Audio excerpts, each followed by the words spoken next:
ದೇಶಾದ್ಯಂತ ಲೋಕಸಭಾ ಚುನಾವಣೆ ಕಾವು ಇನ್ನೇನು ರಂಗೇರಿದೆ. ಇವತ್ತು ನಮ್ಮ ಜೊತೆ ದಕ್ಷಿಣ ಕನ್ನಡದ ಬಿಜೆಪಿ ಅಭ್ಯರ್ಥಿಯಾದಂಥ ಕ್ಯಾಪ್ಟನ್ ಬ್ರಿಜೇಶ್ ಚೌಟ ಅವರು ನಮ್ಮ ಜೊತೆ ಇದ್ದಾರೆ. ಬನ್ನಿ ಮಾತಾಡೋಣ. ಸರ್ ನಮಸ್ತೆ. ಸರ್ ತಾವು ಕೂಡ ಈ ಬಾರಿಯ ಎಲೆಕ್ಷನಲ್ಲಿ ಕಂಟೆಸ್ಟ್ ಮಾಡಿದ್ದೀರಾ. ಸೊ ಮೊದಲನೇದಾಗಿ ತಮ್ಮ ಕಂಗ್ರ್ಯಾಚುಲೇಷನ್. ಮತ್ತು ಈ ಬಾರಿ ನಿಮ್ಮನ್ನು ಅಲ್ಲಿ ಸೆಲೆಕ್ಟ್ ಮಾಡಿದ ರೀತಿ ನೋಡಿದರೆ ಏನು ಅನಿಸುತ್ತೆ ಸರ್? ತುಂಬ ಖುಷಿ ಆಗ್ತಾ ಇದೆ, ಹೆಮ್ಮೆ ಆಗ್ತಾ ಇದೆ. ಜೊತೆಗೆ ಒಂದು ದೊಡ್ಡ ಜವಾಬ್ದಾರಿ ನನ್ನ ಹೆಗಲ ಮೇಲೆ ಹೊರಿಸಿದ್ದಾರೆ ಅನ್ನುವಂಥದ್ದು ಅನ್ನಿಸ್ತಾ ಇದೆ. ಖಂಡಿತವಾಗಿಯೂ ಭಾರತೀಯ ಜನತಾ ಪಾರ್ಟಿ ಅಂತ ಪಾರ್ಟಿಯಲ್ಲಿ ಮಾತ್ರ ಇದು ಸಾಧ್ಯ. ಒಂದು ಸಾಮಾನ್ಯ ಕಾರ್ಯಕರ್ತನಿಗೆ, ಸಾಮಾನ್ಯ ಮನೆತನದಿಂದ ಬಂದಂಥ ಒಬ್ಬ ಯುವಕನಿಗೆ ಮತ್ತು ವಿಶೇಷವಾಗಿ ಭಾರತೀಯ ಸೈನ್ಯದಲ್ಲಿ ಕೆಲಸ ಮಾಡಿರುವ ಒಬ್ಬ ಸೈನಿಕನಿಗೆ ಅವಕಾಶ ಸಿಗಬೇಕಾದ್ರೆ ಅದು ಭಾರತೀಯ ಜನತಾ ಪಾರ್ಟಿಯಲ್ಲಿ ಮಾತ್ರ ಸಾಧ್ಯ. ಅದು ಸನ್ಮಾನ್ಯ ಪ್ರಧಾನಮಂತ್ರಿ ನರೇಂದ್ರ ಮೋದಿಯವರ ನೇತೃತ್ವದ BJPಯಲ್ಲಿ ಮಾತ್ರ ಸಾಧ್ಯ ಅಂತ ನನಗೆ ಅನಿಸ್ತಾ ಇದೆ. ಸರ್ ಯಾವಾಗಲೂ BJಪಿಯವರ ಹಿಂದುತ್ವ ಮೋದಿ ಅಂತ ಹೆಸರು ಹೇಳ್ಕೊಂಡು ಈ ಚುನಾವಣೆಗೆ ಹೋಗ್ತಾ ಇದ್ದಾರೆ.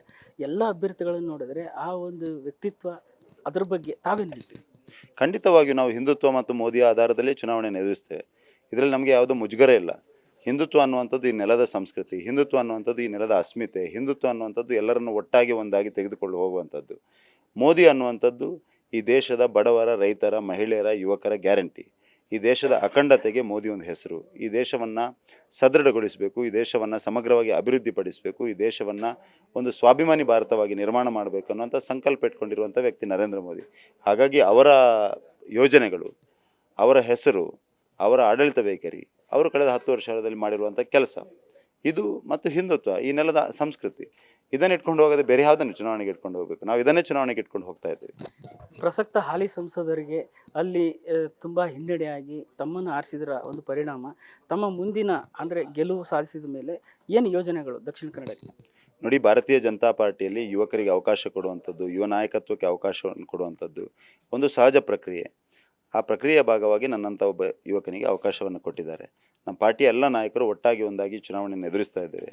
ಚುನಾವಣೆಯ ನಂತರ ನಾವು ಇಡೀ ದಕ್ಷಿಣ ಕನ್ನಡ ಜಿಲ್ಲೆಯ ಜನರ ಅಭಿಪ್ರಾಯವನ್ನು ಪಡೆದು ನಮ್ಮ ಕಾರ್ಯಕರ್ತರ ಮುಖಾಂತರ ಎಲ್ಲರನ್ನ ತಲುಪಿ ದಕ್ಷಿಣ ಕನ್ನಡದ ಸಮಗ್ರ ಅಭಿವೃದ್ಧಿಯ ದೃಷ್ಟಿಯಿಂದ ಮತ್ತು ಪ್ರಧಾನಮಂತ್ರಿ ನರೇಂದ್ರ ಮೋದಿಯವರ ಕಲ್ಪನೆಯ ವಿಕಸಿತ ಭಾರತಕ್ಕೆ ಪೂರಕವಾಗಿ ಒಂದು ವಿಕಸಿತ ದಕ್ಷಿಣ ಕನ್ನಡ ನಿರ್ಮಾಣ ಮಾಡಬೇಕು ಅನ್ನುವಂಥ ಕನಸು ನನಗಿದೆ.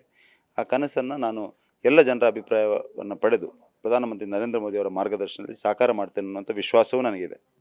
ಪ್ರತಿ ಬಾರಿ ಜಾತ್ಯತೀತ ಭಾರತ ಅಂತ ಹೇಳ್ತಾರೆ, ಆದರೆ ತಮ್ಮ ಕ್ಷೇತ್ರದಲ್ಲಿ ಹಿಂದೂ ಮುಸ್ಲಿಂ ಕೋಮುದಳ್ಳಿ ಪದೇ ಪದೇ ಆಗ್ತಾ ಇರುತ್ತೆ. ತಾವು ಬಂದ ಮೇಲೆ ಅದರ ಬಗ್ಗೆ ಯಾವ ರೀತಿಯ ಒಂದು ಕ್ರಮನ ತಗೊಳ್ತೀರ? ನೋಡಿ, ನಮ್ಮ ಕೇಂದ್ರ ಸರ್ಕಾರ ಅತ್ಯಂತ ಸ್ಪಷ್ಟವಾಗಿದೆ. ಯಾವೆಲ್ಲ ಇಸ್ಲಾಮಿಕ್ ಮೂಲಭೂತವಾದಿ ಚಟುವಟಿಕೆಗಳು ನಡೀತಾ ಇದೆ ಅದನ್ನು ಹತ್ತಿಕ್ಕಬೇಕು ಅನ್ನೋಂಥ ಒಂದು ದಿಟ್ಟ ಕ್ರಮವನ್ನು ನಮ್ಮ ಕೇಂದ್ರ ಸರ್ಕಾರ ತೆಗೆದುಕೊಂಡಿದೆ.